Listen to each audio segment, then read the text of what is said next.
साहेब, एवढ्या लांब नको ना. मी त्यावेळेस 18 वर्षाचे होते.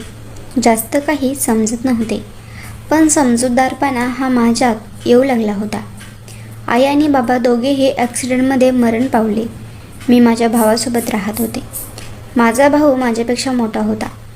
तो पण काही जास्त काम वगैरे करत नव्हता.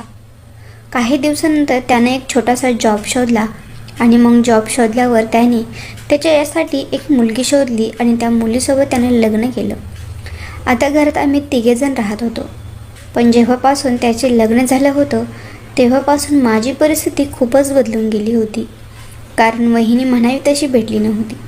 वहिनीने माझे नको नको ते हाल केले. दिवसभर घरात मला जे काही काम होतं ते मला करावं लागत होतं आणि बऱ्याच नको ते माझ्या भावाला सांगत होती. आणि त्याच्यामुळे माझा भाऊही संध्याकाळी आल्यावर मारत होता. मला त्या घरात नको नको झालं होतं.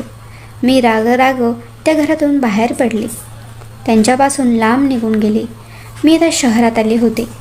मला वाटत होतं शहरात मला काही ना काही काम मिळेल आणि मी स्वतःचं पोट भरू शकते एवढं तर कमवूच शकेल. मी आजूबाजूला विचारू लागले, मला काही काम आहे का? तेव्हा एका आजोबांनी मला सांगितलं, मी तुला हा पत्ता देतो, त्या पत्त्यावर जा आणि तुला तिथे नक्कीच काही ना काही काम भेटेल. मी तो पत्ता घेऊन त्या पत्त्यावर गेले. तेव्हा मी तिथे पोहोचले आणि त्यांना सांगितलं, मला हा पत्ता त्या आजोबांनी दिला आहे. तुम्हाला इथे काम करण्यासाठी एका मुलीची गरज आहे.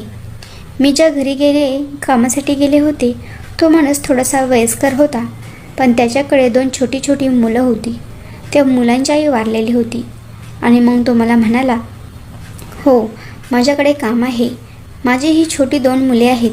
त्याला तू दिवसभर सांभाळायचं. त्या दोघांना काय हवं आहे काय नको आहे सर्व काही त्या दोघांचं काम तूच करायचं. त्याच्याबद्दल मी तुला 10 ते 12,000 रुपये पगार देईल. मी खूप खुश झाले आणि म्हणाले, फक्त मुलांनाच बघायचं आहे ना? मी खूपच खुश होऊन त्यांना हो म्हणाले. पण माझे तर कोणीही नाही आणि माझं घरही नाही. तेव्हा तो म्हणाला, घाबरू नकोस, तू माझ्याकडेच राहा. मग तर मी अजूनच खुश झाले आणि मी रोज त्या 2 मुलाचं काम व्यवस्थित करू लागले. त्याच्या बदल्यात मला तो 12,000 रुपये पेमेंट देत होता.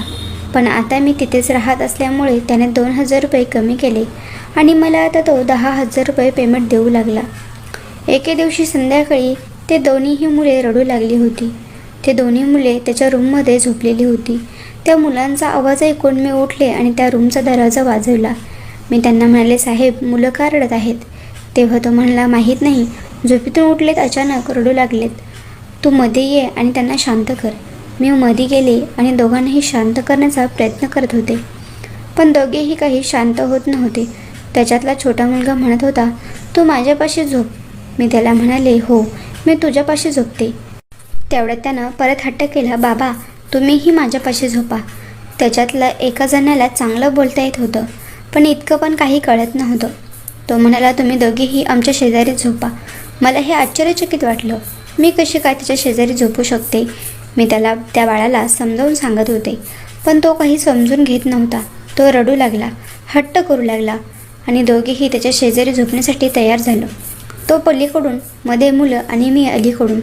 आता दोघेही मुलं शांत झाली होती आणि थोड्याच वेळात त्यांना झोप लागली. पण मला काही झोप लागत नव्हती आणि त्या साहेबांनाही झोप लागत नव्हती. आम्ही दोघेही एकमेकांकडे फक्त बघत होतो. त्याच्याकडे बघून मला असं वाटत होतं त्याच्या मनात काहीतरी विचार चालू आहे. त्याच्या वागण्यावरून आणि माझ्याकडे त्या बघण्यावरून मला कळले होते आणि त्याचे ते बघणं मला भारावून टाकत होतं. माझ्या मनातही वेगळंच नको येऊ ते लागलं होतं. माझं वयही झालं होतं. माझ्याही रोमारोमात आग लागली होती आणि तसंच त्याचंही झालं होतं. नाईलाजानं मी एकीकडे तोंड केलं, पण हे त्याला काही आवडलं नाही. त्यांना मागचा पुढचा विचार न करता पटकन मी थरथर कापत होते. माझे हातपाय लटलट कापत होते. काय करू आणि काय नाही असे झाले होते. पण मात्र मलाही प्रतिसाद देऊ वाटला होता आणि मीही त्याच्यात उत्तीर्ण झाले आणि मीही त्याला प्रतिसाद देऊ लागले. आता मात्र आमच्या दोघांनाही रोखणारं कोणीही नव्हतं. आता मात्र आमच्या दोघांमध्ये तिसरं कोणीही नव्हतं. आणि त्याच्यामुळे मनाला रोखू शकत नव्हतं. एका क्षणात होत्याचं नव्हतं झालं. दोघेही शांत झालो. मी माझं आवरून घेतलं. तेवढ्या तो म्हणाला, तुला माझ्यावर काहीतरी वेगळं वाटत असेल, पण ही वेळच तशी होती. कित्येक वर्ष झालं माझी बायको मला सोडून गेली आहे. मी तरी कुठपर्यंत सहन करणार होतो. मी त्यांना म्हणाले, साहेब, जे झालं आहे ते दोघांच्या मर्जीनं झालं आहे. मला याच्यात काहीच प्रॉब्लेम नाही, कारण माझ्याकडेही पर्याय नव्हता.